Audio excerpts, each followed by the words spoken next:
We need to remember that habits and instincts are not just physical, but mental as well. For example, mindsets are mental habits. A mindset is a habitual thought pattern and an attitude that results from that's been created by experiences that we tend to believe or know about ourselves. Maybe something we know about other people or events. These attitudes are a result of thoughts that have arisen out of either the things that we believe in from indirect experience or things that we know through direct experience. Often we think we know a belief to be true, but later find out it was an erroneous belief. It wasn't true. What seems to be isn't always what is real. We'll see that these beliefs and knowledge shape everything about our lives, as they are the determining factors about decisions we make and the actions we take, both consciously and subconsciously. Our actions have consequences, known as effects. So now we're going to take a look at beliefs, a prevalent type of mindset. We instill these. Beliefs are ideas or thoughts that are repeated often, usually shared by those who we associate with. For example, political beliefs. They influence our behaviors by controlling our decisions and perceptions. We see what we believe rather than believing what we see. Our beliefs become our reality, literally. We act consistently with our beliefs because it's a natural function of the mind to act in accordance with what it is that it believes. And because we act consistently with our beliefs, what we believe in large part determines the quality of our lives. We have two types of beliefs. We have limiting beliefs and empowering beliefs. Limiting beliefs are those beliefs that hold us back from our goals. It's important I understand these. Those beliefs exist when we believe that we're limited in some way. It might be true or false, but it's usually false. An example is public speaking. Many people believe they could never do it. That's a limiting belief. They can. Many people believe they would rather die than do a eulogy. That means they'd rather be in the coffin than delivering the eulogy. Now, empowering beliefs are those beliefs that give us the confidence and conviction that we have the ability or skill to accomplish the goals that we set for ourselves. We feel confident now that we can take these risks. It's important to know that the belief may not even be true. You may be a horrible public speaker, but because you believe you can do it, you go out there and you take a shot. Fake it until you make it. It's important to instill these empowering beliefs. Really important for your quality of life. Let's consider some global beliefs that people have, just to show you that things aren't as you believe or as they seem. So a common belief is that money will make you happy. Okay? Now the reality is that money is what's known as a means goal. The actual goal is to be happy, not to have money, not to have all this paper, right? It's just paper, right? But it's potential energy. Studies show that the level of happiness only increases up to the point of the poverty line when you cover your basic needs. Above that line, more money can either make you happier or miserable. Studies show that.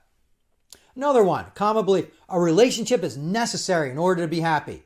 In reality, this too can go either way. A loving, supporting relationship can indeed make you happier, but also remember that nothing's permanent. Single people have many friendships and other deep, meaningful relationships that can serve to provide them with the love that a single relationship can provide. In addition, they have a lot more freedom. The bottom line is that this is really up to you, whether you're happy or not. Another one, I like this one. Common belief, happiness declines with age. Reality, study after study shows that happiness actually increases with age. Older adults are more satisfied with their lives. They have more positive emotions and less stress. This is the happiest time of their lives. Another one, happiness is based on your genetic code. Well, the reality is, while it's true that your genetic code has an impact on your happiness, studies show that it's only 50% of the picture. 10% is due to life circumstances, and the other 40% is due to our actions and choices, like listening to webinars like this. I would also argue that many, if not most, of our life circumstances are due to life choices. So think about it as half of your happiness is directly proportional to you. You are in control and thus responsible for your happiness. An important distinction between beliefs and knowings. Just important to know this. Mindsets can come from either indirect experiences in which they are beliefs, or they can come from direct experiences in which they are knowings. You know what happened. You believe it because you know what happened. Today we're only really focused on those that come from beliefs. Why? These are the ones we have control over, and we may want to change. We don't want to change knowings. That's reality. So here's a good example of a limiting belief. I love this story. So nobody had run the 4-minute mile in the history of man. Roger Bannister did it in 1954. An example of a limiting belief mindset. So most people, including doctors, said it was impossible for a human being to run a 4-minute mile as a result of our own physiology. Roger, however, believed that with the right training and more importantly with the right mindset, that it could in fact be done. He turned this limiting belief into an empowering belief. He trained and more importantly, he believed and he decided he would do it. Then on May 6, 1954, on a track where all the conditions were against him, high winds, rain, it was horrible. Roger ran the race as hard as he could. And then the announcement came. Ladies and gentlemen, here is the result of event 9. The 1 mile. The time was 3. And then the crowd drowned out the rest. The rest of the announcement was drowned out by the crowd delirious with amazement at the feat of human excellence that they had just bore witness to. Bannister had finished in 3:59.4 seconds.